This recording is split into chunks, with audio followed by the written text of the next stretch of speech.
I have partnered up with Illaoi to make some champion-specific guides for the Summoner School website. I tried to put a ton of information in every single one of these guides. Currently, I've made 3 champion guides for the Summoner School website. I have made a Garen guide, a Warwick guide, and a Mordekaiser guide. In these guides, you will find stuff like explaining all the runes, the items, matchups, and so on. And on top of every single video that the guide provides, there is also a matchup spreadsheet for every single one of these guides. If you wish to check out one of these guides, the link to the website will be in the video description. Now, with this introduction out of the way, please enjoy this video.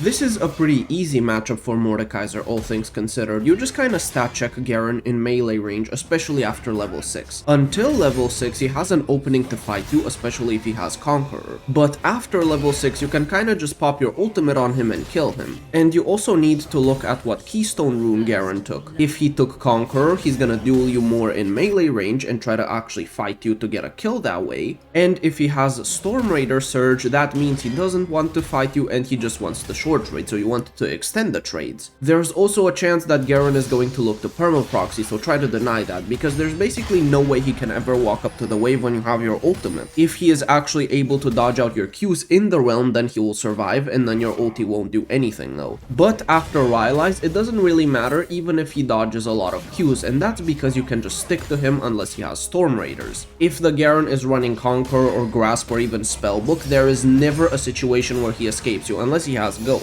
And that is simply because your Rylai slow combined with approach velocity speed ensures that he's never going to be able to run away. So you can just stick to him and beat him down. The moment that Rylai is purchased, it's kinda lane over. Even more so than it already is past level 6. Later on into the game, if you see that Garen has a Serpent's Fang, you will have to watch out though, because that will cut your W shield in half, and that's significant. And if he goes for a build where he has like 75% crit, you can take Ronduin's Omen. And then you will greatly reduce his damage, and you can 1v1 him pretty reliably even if he has Serpent's Fang. If he does not go for Serpent's Fang, you can even take a Sterax gauge later on. And then you will have your W shield plus the Sterax shield to block his ultimate, so he will never be able to 1v1 you. Try to respect his levels 1 through 5 if he's playing Conqueror. Don't just walk into him most of the time because you might lose. But afterwards, you're sorta good to go.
The way you win this matchup is by letting Illaoi E first and then you use your ultimate. The one thing that Illaoi can do when you try to do that though is use her own ultimate to cancel yours. And if that happens, then you lose. So what you can also do is wait for her to press E, then press her ultimate, and then you use your own ultimate. That way you ensure your ultimate will never be cancelled. And Illaoi needs to press her ultimate. If she just presses her E or just presses her ultimate, she won't have enough damage to outright 1v1 you. But the combo of E plus R is what makes her so deadly, because when that combo comes down, she deals a disgusting amount of damage. So if you are able to dodge out the E, or again you're able to wait out her combo of E plus R and then you ult, then you win. But don't fight her if her ultimate is up and yours isn't, because she will always beat you there. You also want to try to dodge as many tentacles as possible. When her ultimate is on, it's basically impossible, but outside of it, it's much easier to do so. What you want to do is get to Illaoi as soon as possible, maybe even purchasing an early Oblivion Orb to cut out her healing. And the reason you really want Illaoi is because you will always force her into a 1v1 the moment you get that Illaoi, no matter what. So what you can do is fight her one time, then pop your ultimate and she pops hers and you win that, and then you can abuse that window where neither one of you has an ultimate. Because if she ever walks up, you will tag her with your Q, the Illaoi will proc, then you pull her in, and then there's no more escape for her. After Illaoi, you can get something like Liandry's Torment or Bloodletter's Curse or even a Zhonya's. Zhonya's will help out a lot, especially if your ultimate is down. If Illaoi goes to team fights, you can go there and just ult her after she ults. And then that way she's not really a threat in them. You will take her to the realm and beat her down.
An enemy has been slain.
Killing spree. Shut down. Has been slain.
If I press my W here, I live and Hecarim dies. The reason I didn't press it is because I thought I already pressed it.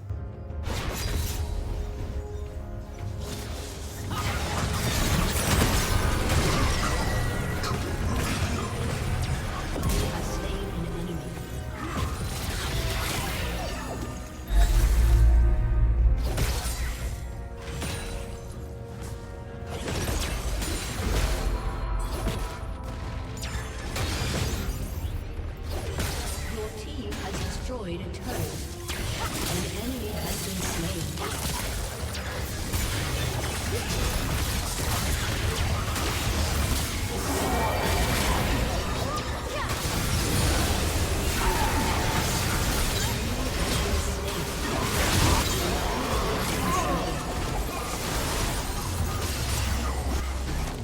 Has destroyed a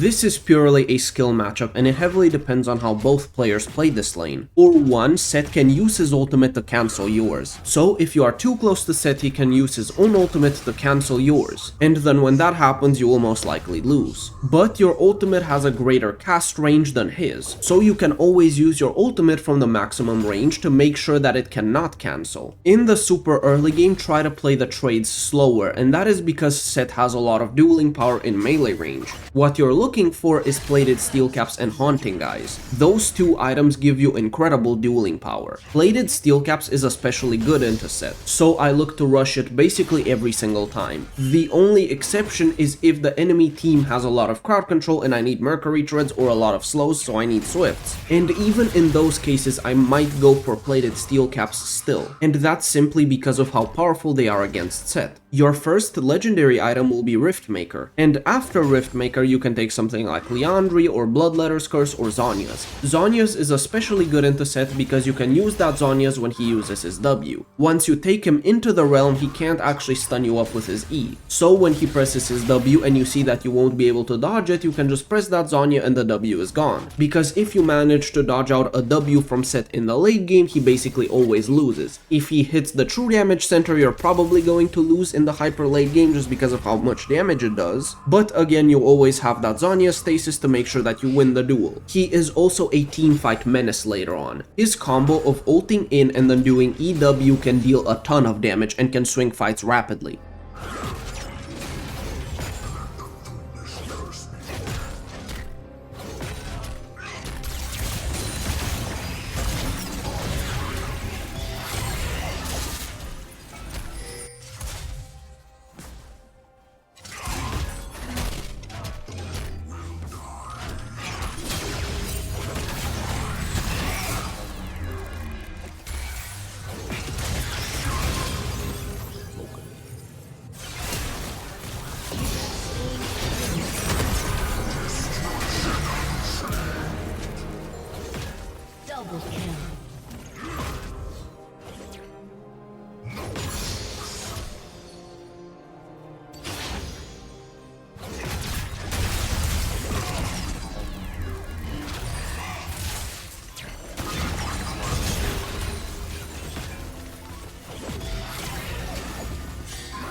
Right now I am incredibly strong, so what I want to do is freeze on my side of the lane and deny Sett the minions. And I can do this very easily because there's a lot of minions on his side right now. So instead of attacking them or queuing them to kill them, I look to hold a freeze. This way Sett can never walk up to farm. There is even a chance I can deny him experience. And I can hold this freeze for a significant amount of time, I just have to make sure I don't get baited into a bad trade with him. And what I mean by that is if, for example, I look to fight him and I don't kill him, but I queue the wave, that's a win for Sett. And the reason it's a win for Sett is because it would make me break the freeze.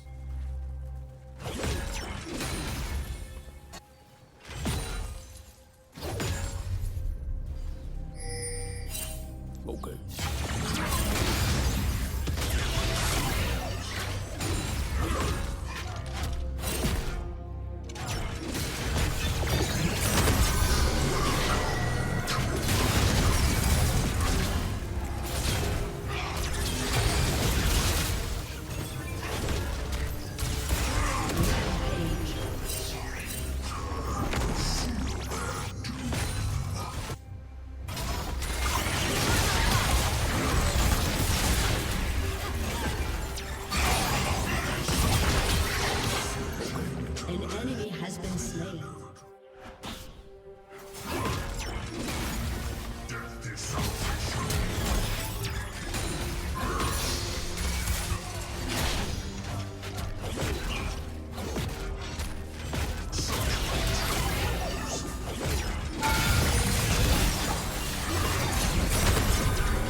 destroyed a turret.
Thank you guys for joining me in this video. I hope you found the information useful, and I will see you in the next video, hopefully very soon.